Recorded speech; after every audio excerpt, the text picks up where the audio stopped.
Okay, so the cities of refuge.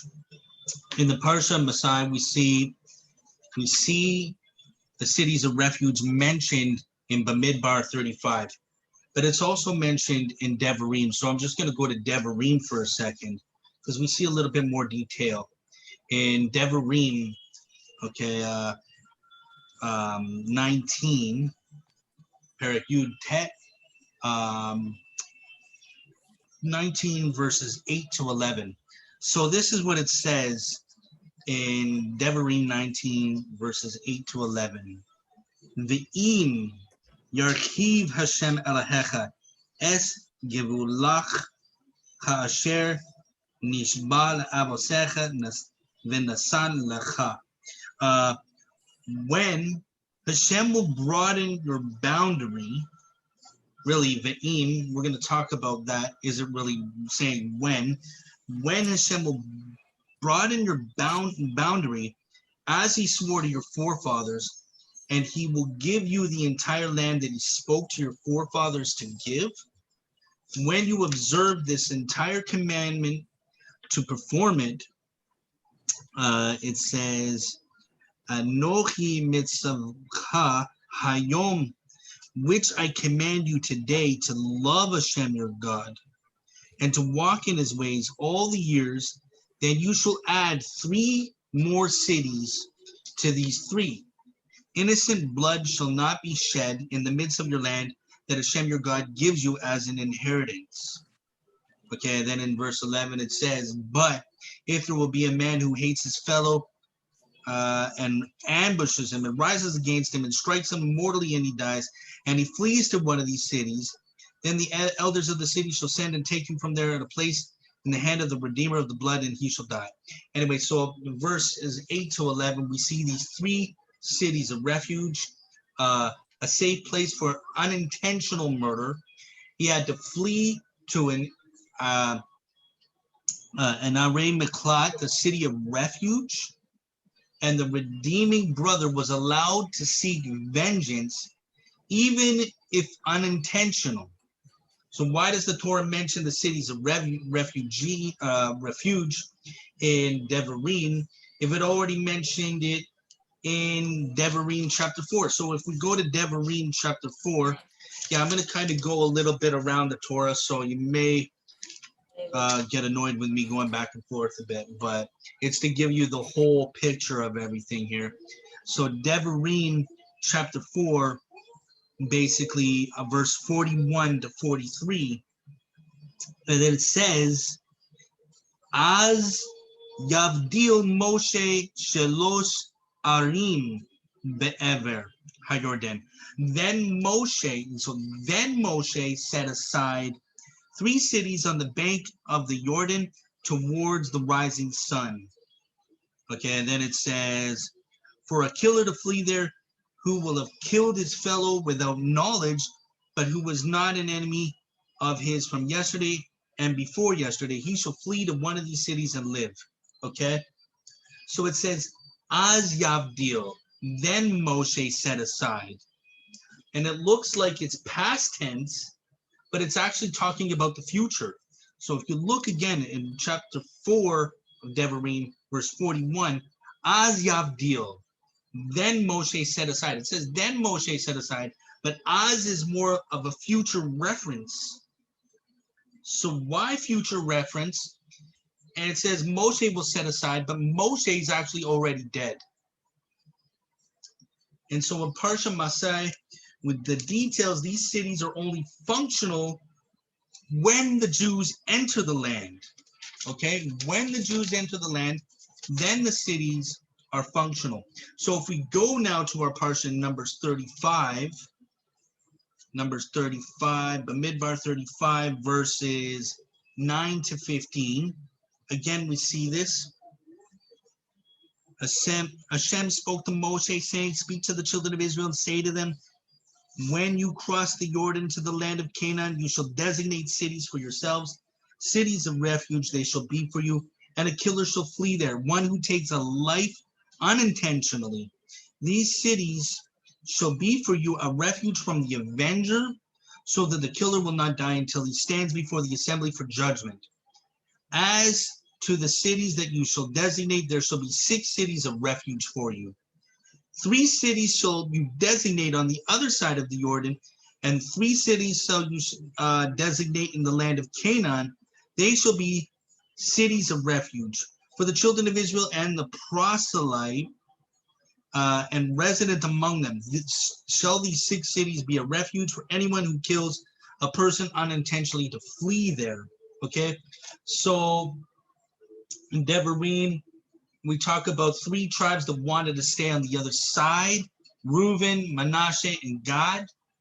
And also the Ger Zedek, the Ger Toshav, the proselyte, and the resident that joins in Israel, the same laws apply. So if the actual land could not function until Israel occupied the land, as it's brought down actually in Joshua, in the book of Joshua, I believe it's chapter 20?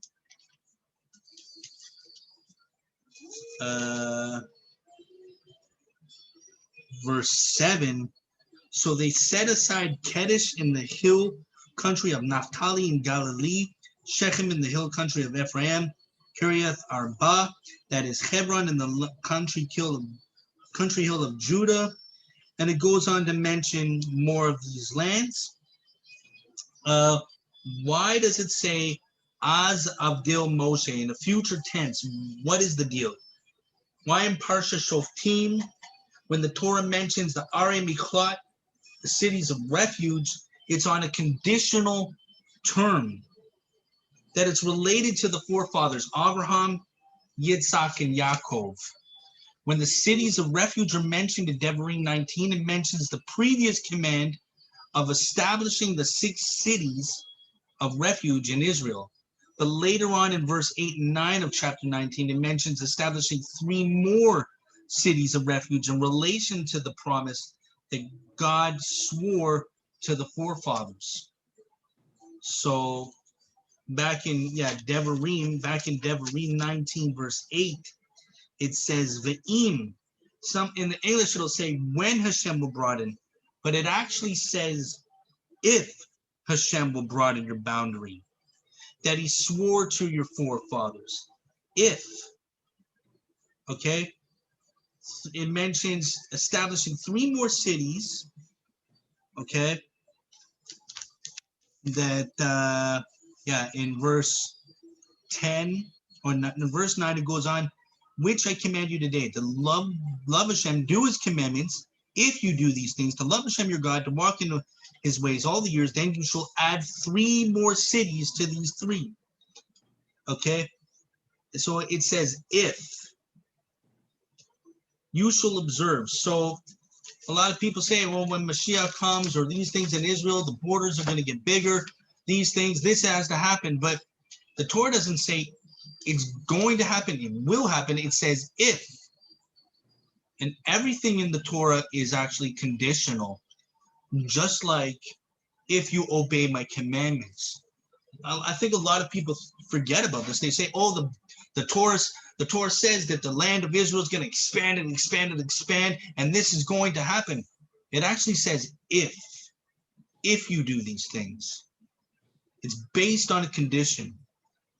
As he promised to our forefathers, he expounds these 3 cities are teaching that Israel's relationship with Hashem. What land did God promise Abraham? So in Parsha Lech Lecha, in Bereshit chapter 15,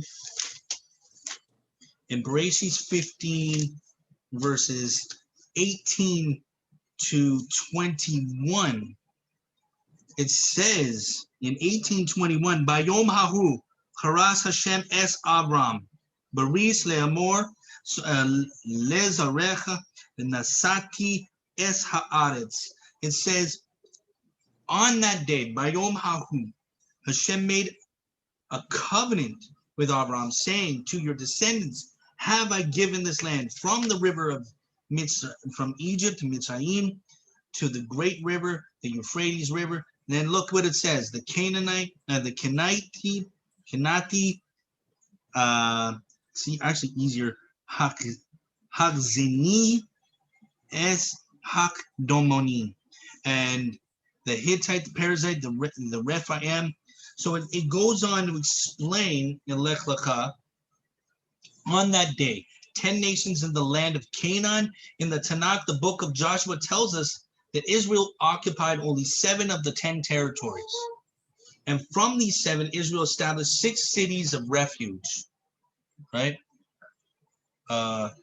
Anybody got questions, or is everybody on the same page with me? If anybody wants to add, cool. Yeah, cool. Okay. I know I'm talking a lot. I'm gonna get through it, and then anyone can say anything. So the question is, why are the Canaani, the Kenizzite, the Kadmoni, the last 3 territories still to be occupied when they were the very first ones mentioned to Abraham? And why does it say these to be occupied? It's conditional for Israel to be fulfilling the Torah. In order for it to be occupied, Bereshit 15:18-21 says, on that day, by Yom Hahu, it's read in past tense. Why? If this is to be done in the future, Abraham has no inheritance at the moment, and Moshe says, Az Avdil, Moshe is referring to a future tense. Is there grammar problems in the Torah? What's going on? In Devarim 19, Israel observes the mitzvot. If they observe them, they get the land. This is what the Torah says. When you observe, it says if you observe, you get the last 3. Why does Torah talk about the last 3 you will get? When the Torah teaches about the land of Israel, it's conditional. So again, Devarim chapter 4, verse 1. In Devarim chapter 4, verse 1, it says, Ve'ata Israel shama el hachukim ve'el hamishpatim asher anochi. It says, now, O Israel, listen to the decrees and the ordinances that I teach you to perform, so that you may live, and you will come to possess the land that Hashem, the God of your forefathers, gives you. Okay, so entering the land. This is about entering the land. In Devarim chapter 8, verse 1, it's actually repeated.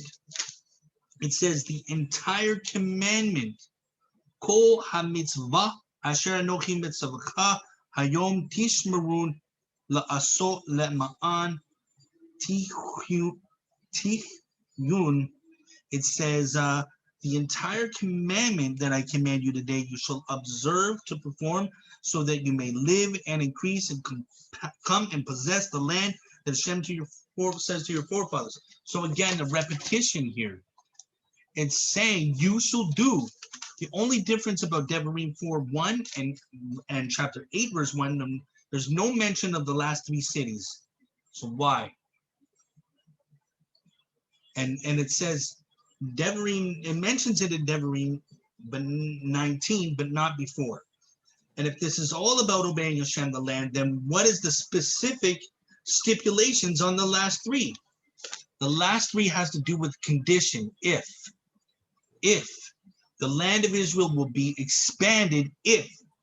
What is the condition? If you observe seems to be the answer. And if it is only about obeying the commands, then why weren't these 3 cities mentioned or given with the others? When it comes to the 3, the Torah adds one other stipulation overlooked in Devarim, again, chapter 19, verse 9. When you observe this entire commandment to perform it, which I command you today, to love Hashem your God, to walk in his ways all the years, you shall add these 3 more cities. So what is the other stipulation? In verse 9, Ki tishmor es kol ha-mitzvah hazot la'asota asher anochi mitzavcha hayom le'ava es Hashem Elohecha. To also, we're to perform these commandments, but it's connected to loving HaKodesh Baruch Hu.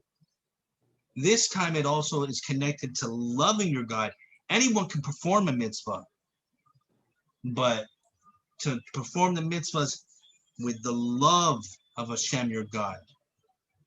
This is also added when the 3 other cities are mentioned. To walk in his ways, to walk like the forefathers, then you will inherit it. These 3 also, the Torah does not teach Israel's ability to inherit the land or even occupy the land is based on their merit, not one time. It seems like this, but it isn't. So if we go to Devarim chapter 9, and all of this also has to do with understanding the covenant. This has to understanding. You want to know what the covenant is, how someone is in the covenant, especially in the, this also is with the Brit Hadashah. When a Christian or someone that's reading Torah says, I am a part of Israel, or I'm a Jew, or I'm in the covenant. Are you really? Is a Christian really a bride of Hashem? Because what is the covenant? Ask a Christian what the New Testament is. What does that mean? What is the new covenant? Guaranteed, like 90% of Christians don't even know what the covenant is. Are you in the covenant? Chapter 9, verse 5. It says, not because of your righteousness and the uprightness of your heart are you coming to possess their land, but because of the wickedness of these nations does Hashem your God drive them away from before you, and in order to establish the word that Hashem swore to your forefathers, to Abraham, to Yitzhak, and to Yaakov. Okay? So it's not because of your righteousness. What do we read every morning during Shachrit? You say, not because of my righteousness, not because of my merit, but because of you, Hashem. You know, if anyone says that we don't need Mashiach or we can do this on our own, they're a liar. You can't do this on your own. If you think you can do this like Moshe, and you think that your Torah observance is getting you into Olam Haba, you got a big ego. Because if I thought my mitzvahs were going to do that and it's all about me, I'm in big trouble. I'm relying all on Hashem. My mitzvahs are just hoping that there's just some kind of a little bit of pull there. But I'm really relying on Hashem's big arm to pull me out. That's why he says, trust in Hashem with all your heart, and lean not to your own understanding. This is another thing. Oh, I don't need a Zaddik. It's just me and Hashem. No, the Zaddik is big. The Zaddik is big. It's not because of your righteousness. Being faithful to Hashem like Abraham, Yitzhak, and Yaakov. If anyone thinks that they made it into Israel by their own merit is deceived. This is not the goal. So what is the end? What is the promise? It's Mashiach. It's Mashiach. In Galatians, it talks about loving Hashem, the promise that was promised to Abraham. Why, when Hashem promised Abraham in the land in Bereshit 18 verse 15 or 15, the expression Bayom Hahu is in past tense. Why not in future tense? Why not in future tense there with Abraham? Because Abraham was worthy. He already obtained it. He obtained it. He was already in the land, even though technically on paper he was still going there, but he already, the Torah is saying it's already Abraham's. It's already. So why, if Israel already belongs to the Jews, why were these 3 cities withheld from them? If they prove themselves to enter the land. So Orachaim says, God treats us with mida keneged mida, measure for measure.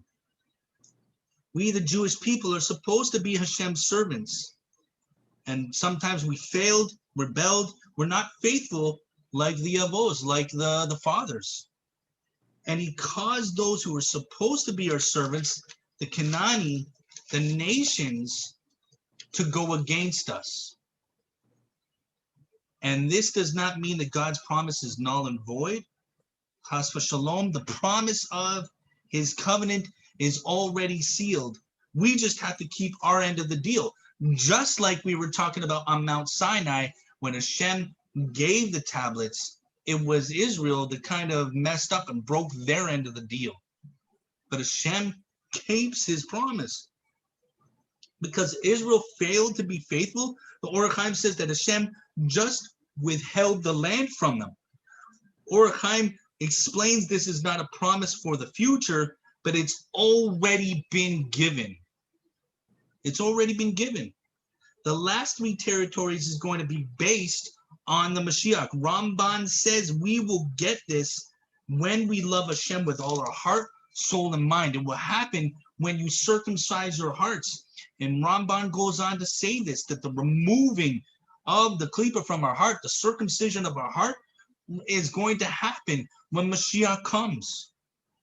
For those that say we don't need even Mashiach, or we don't need a mediator, my heart was circumcised by Mashiach. It was Mashiach that circumcised my heart to know Hashem. Right? And when this is removed, we will have a natural desire to serve Hashem. In Bereshit 17 verse 10, 17 verse 13, it explains more of the covenant. You see, I explain to people where the covenant is, and people say, oh, it was in Abraham in 1 verse, but no, it actually goes into further detail in chapter 17 verse 13. You see, you want to know what the covenant is. It's not just one sentence in the Torah. There's no such thing as a Noahide covenant, a Levite covenant, and these covenants. It's all more details as we go through the Torah. The covenant starts all the way back with Adam. And Hashem just makes it conditional if you obey. And he just gives out more details in chapter 17, verse 13. He says, he that is born in your household purchased with money shall surely be circumcised. Thus, my covenant shall be in your flesh for an everlasting covenant. We see details of the circumcision involved with the covenant. We see more in chapter 17, verse 8. And I will give to you and your offspring the land of your sojourns, the whole land of Canaan. So Hashem goes on to say what he will do and adds what Israel's obligation is. And we also read about a covenant in Jeremiah 31, where a lot of Christians will say this is the New Testament, but this is going all the way to the days really of when Mashiach comes in the last days. Isaiah 11 talks about a world of the wolf alive with the lamb and peace and all of these things. The Rambam Mishnah Torah says that this is all allegorical. It's got to do with the circumcision of the heart. When Mashiach comes, we are going to have peace within ourselves. We're talking about Aaron and the first of Av, that Aaron is about peace, the Zaddik, and it's all about bringing peace in this troubled time of the destruction of the Beis HaMikdash, and that we are supposed to have peace within ourselves, which will bring the building of the Beis HaMikdash, will bring Mashiach. And that's what it really means when the wolf will lie down with the lamb, when we can get along with each other and have peace like Aaron. And so the Mishnah Torah talks about these extra cities, Arei Miklat, are for the killers. Is there going to be killers? What is the city of refuge really about? It's going to be in the time of Mashiach, the cities of refuge. But when the Mashiach comes, is there going to be killers when Mashiach comes? Are we going to need cities of refuge when Mashiach comes? What's the point of having cities of refuge when there's supposed to be peace? Especially the anti-missionaries say, Yeshua can't be in Mashiach because the world is not at peace. If the world is at peace, then why do we need cities of refuge? Good question. Accidental murder. It appears unintentional, but the purpose of the killing, the death right away, it's to escape the avenger. There's 48 Levitical cities we read about in this Parsha. They're always mentioned with the cities of refuge. It's a clue. And when Lashon Hara happens, 3 people are murdered, the sages say. The speaker, the listener, and the individual. We just talked about vows and oaths and the damage it does through speech. So where can we run when we do this damage? Because when we speak and we do Lashon Hara, it is like murder. And we can say, well, I never meant it. I spoke unintentionally. I blurted out something I shouldn't have blurted out. The Baal Shem Tov says Torah is relevant to us every day in every generation. It's not a history book. It's not something that only happened back then. It still applies today. There's no cities of refuge today. The sages point out in biblical times, 2,000 years ago, that there were actually in Eretz Israel signs all over Eretz Israel that actually said Miklat, refuge. And on the sign it would actually say Miklat, Miklat, 2 times. And I've said this before, I've taught about this, but Miklat is the gematria 179. We go to the Midbar 39 or 35 in our Parsha, Miklat. We see the word Miklat written 10 times. Twice it's written unusual, Le Miklat. Twice it says Le Miklat. And 10 times the sages say Miklat appears in 2 sets of 5. Corresponds to the 5 names of the soul and the 5 books of Torah. Mashiach consciousness. Miklat plus Miklat, 179 plus 179 equals 358, which is the gematria for Mashiach. And the reason for these 3 cities in the future is that you will find Mashiach. He is there. He is the one that will circumcise your hearts. He is our refuge. It says in the Psalms, the Lord is our refuge. You're waiting on 3 physical cities. Just like I say to people, you're waiting on a physical temple. Okay, yes, this physical temple must happen. But the sages teach that this temple that's going to be built, the 3rd temple, will never be destroyed. Because we're looking at a place that's even better. An indestructible place. An everlasting place. The Lord is our refuge. It says in the future, as Avdil Moshe, because Moshe is a symbol of Mashiach, the mediator. Moshe, Mem Shin He, is an acronym of Mashiach Sar HaPanim, Mashiach, Prince of Hashem's face. Az Avdil is a remez. Mashiach is going to establish the 3 cities because it's him. Jeremiah 31, 32, 33, all of the Arei Miklat that are listed in the Torah, it's a total of 9 plus 3 established in the east end of the Jordan. Reuben, Gad, Manasseh, and 3 on the other side when they got in, which is a total of 6. The last 3, Kanani, Kadmoni, Kaziti, I'm not sure, I'm probably mispronouncing that, is a total of 9. Arei Miklat, which is also 48 Levitical cities. And if you flee to a city of refuge, you seek spiritual refuge, the orla of your heart, running to the Kohen, and you said these things you shouldn't have said. Lashon hara is murder. 48 plus 9 equals 57, which is the gematria of Chemda, which is false desires of the heart, the evil within man. Chemda is what Mashiach is coming to circumcise, the foreskin of your heart. And you have to go to an Arei Miklat to get rid of the false desires. And Mashiach is really here now. In Devarim, chapter 19, verse 11 to 13, is evil overtaking, the intentional killer.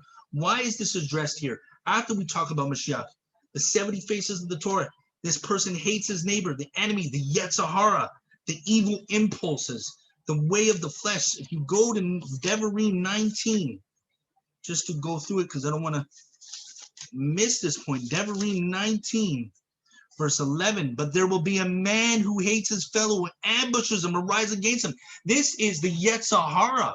This is the intentional killer that's trying to destroy you. You know, the Tanya says that we are the small city. In Revelation, it says they're going to encompass around the beloved city. In Kabbalah, the city is not just a physical place. You are the city. You are the city. Why 7 and then 3? The Sephirot is contained within man. The 7, what are the 3? Chokhmah, Bina, and Da'at. Seek first the kingdom of Hashem, and all these things will be added unto you. We're supposed to love your neighbor. The flesh is against God. The Yetzer Hara acts like your friend. He acts like your neighbor. Then Yetzer Hara tries to kill the soul. He doesn't want you to go to the city of refuge. The person flees to the refuge. We look for help when we go and confess to Hashem and ask him for forgiveness. He forgives us. And not only that, Mashiach himself, Yeshua, when he was taken outside, the Kohen Gadol, our high priest, they went outside to murder him. They put him on the stake or the cross, whatever you want. And he said, Father, forgive them. It's unintentional. What they're doing is unintentional. They don't know what they're doing. And when he died, he gave those who seeked him refuge.